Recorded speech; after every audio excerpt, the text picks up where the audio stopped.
एक हिप्पो नदी के किनारे आराम से लेटा हुआ था। तभी पानी की एक छोटी सी जोंक ने उसकी त्वचा में छिपी खून की महक को सूंघ लिया। वो धीरे से तैरती हुई आई और हिप्पो की टांग के एक पुराने जख्म से चिपककर उसका खून चूसने लगी। हिप्पो को थोड़ी खुजली हुई, लेकिन उसने कोई बात नहीं समझकर उसे नजरअंदाज कर दिया। आधी रात को जोंक उस जख्म के और गहरे हिस्से में घुस गई और उसने खून की नस को जकड़ लिया।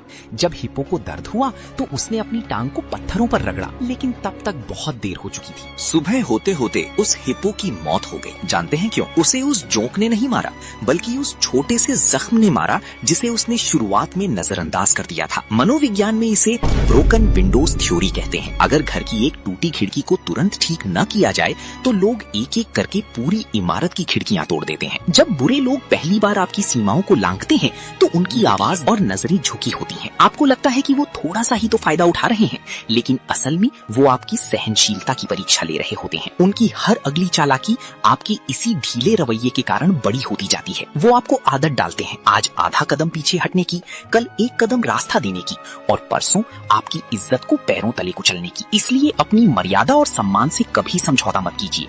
ये जमीन पर खींची गई वो लकीर है जिसे पार करने की इजाजत किसी को नहीं होनी चाहिए। अगली बार जब कोई आपकी सीमा लांघने की कोशिश करे तो बिना किसी संकोच की उसे वहीं रोक दीजिए। एक हिप्पो नदी के किनारे आराम से लेटा हुआ था। तभी पानी की एक छोटी सी जोंक ने उसकी त्वचा में छिपी खून की महक को सूंघ लिया। वो धीरे से तैरती हुई आई और हिप्पो की टांग के एक पुराने जख्म से चिपककर उसका खून चूसने लगी।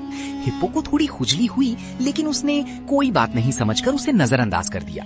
आधी रात को जोंक उस जख्म के और गहरे हिस्से में घुस गई और उसने खून की नस को जकड़ लिया। जब हिप्पो को दर्द हुआ तो उसने अपनी टांग को पत्थरों पर रगड़ा, लेकिन तब तक बहुत देर हो चुकी थी। सुबह होते होते उस हिप्पो की मौत हो गई। जानते हैं क्यों? उसे उस जोंक ने नहीं मारा, बल्कि उस छोटे से जख्म ने मारा जिसे उसने शुरुआत में नजरअंदाज कर दिया था। मनोविज्ञान में इसे ब्रोकन विंडोज थ्योरी कहते हैं। अगर घर की एक टूटी खिड़की को तुरंत ठीक न किया जाए तो लोग एक एक करके पूरी इमारत की खिड़कियां तोड़ देते हैं। जब बुरे लोग पहली बार आपकी सीमाओं को लांघते हैं तो उनकी आवाज और नजरें झुकी होती हैं। आपको लगता है कि वो थोड़ा सा ही तो फायदा उठा रहे हैं, लेकिन असल में वो आपकी सहनशीलता की परीक्षा ले रहे होते हैं। उनकी हर अगली चालाकी आपके इसी ढीले रवैये के कारण बड़ी होती जाती है। वो आपको आदत डालते हैं, आज आधा कदम पीछे हटने की, कल एक कदम रास्ता देने की और परसों आपकी इज्जत को पैरों तले कुचलने की। इसलिए अपनी मर्यादा और सम्मान से कभी समझौता मत कीजिए।